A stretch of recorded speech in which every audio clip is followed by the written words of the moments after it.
গত ২৪শে এপ্রিল রোজ শুক্রবার বিকাল ৩টায় আয়োজিত হয় খুলনার প্রথম ভেলা বাইচ। এ ভেলা বাইচের উদ্দেশ্য ছিল খুলনার ময়ূর নদের প্রাণকে রক্ষা করা।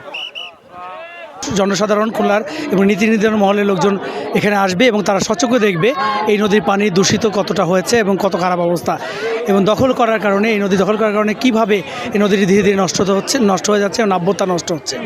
আমরা মেসেজ দিতে দিয়েছি এই কার্যক্রমের মাধ্যমে যে এই নদীটি পরিষ্কার করা দরকার এবং পরিষ্কার করে নদীর দুধারে জনগণের জন্য পর্যটনের জায়গা করা দরকার, যেটার মাধ্যমে নগর পর্যটন হিসাবে এই খুলনার ময়ূর নদীর দুপাশ এবং নদীটি প্রকাশ পাবে এবং নগর পর্যটন হিসাবে গড়ে উঠবে এটি, যেখানে লক্ষ লক্ষ লক্ষ মানুষ প্রতিদিন দুপাশে হাঁটবে, তারা চিত্ত বিনোদন করবে, নদীর সুন্দর পানির এবং বাতাস উপভোগ করবে। কিন্তু বর্তমান যে অবস্থা এটি সবাই সচক্ষে দেখছে যে দূষিত পানি এবং নোংরা পানি এটি কী কারণে হচ্ছে এটা অনেকেই জানে না, কারণ নগরের যারা ক্ষমতাসীন আছে তারাই দখল করে নিয়ে এই নদীকে বিভিন্নভাবে বাদ দিয়ে দখল করছে, যার কারণে এই পচা পানি এখানে আসছে, বিভিন্নভাবে ময়লা ফেলছে, যে কারণে এই ময়লা এখানে নদীতে পাচ্ছে।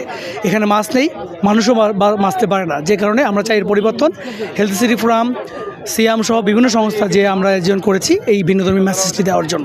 আশা করছি আগামী বছর সকলের নীতি নির্ধারণ মহলে যদি বিবেক জাগ্রত হয় তাহলে এই নদীটি ক্লিন হবে, গ্রিন হবে, দুধারে বাঁধানো হবে, সুন্দর একটি পরিবেশ তৈরি হবে, যার মাধ্যমে এই নগরে মানুষ নগর পর্যটনের সুবিধা ভোগ করবে। যেখানে সিটি কর্পোরেশন সহ বিভিন্ন সংশ্লিষ্ট প্রতিনিধিরা এসেছেন, তাদের মাধ্যমে আমরা করতে চাই, একদিকে এই ময়লা একদিকে যেমন ফেলা হচ্ছে না, তেমনি এই যে শহরের যে 22টা আউটলেট দিয়ে ময়লা বর্জ্য নদীতে পড়ছে সরাসরি, এটা যাতে না ফেলা হয়, ট্রিটমেন্ট প্ল্যান্টের মাধ্যমে যাতে মানে ময়লাকে অপসারণ করে মানে শুধুমাত্র পানি যদি এখানে ফেলানো হয়, পাশাপাশি যে অবৈধ দখল আছে এবং অবৈধ যে স্থাপনা আছে সেগুলোকে যদি উচ্ছেদ করা হয়, তাহলে আমাদের এই নদীর দখল দূষণ থেকে মুক্ত হবে।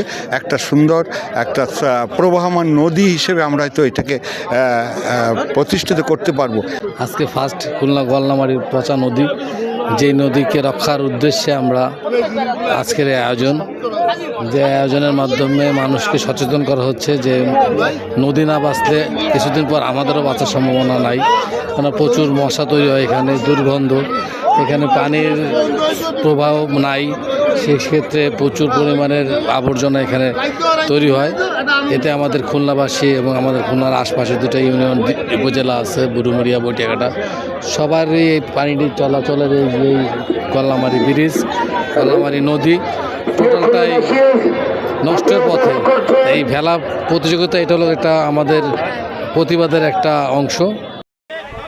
নদীর এই প্রাণকে ফিরিয়ে দেওয়াই খুলনাবাসীর এখন একমাত্র দাবি। আনিন নাইম, নগরের খবর।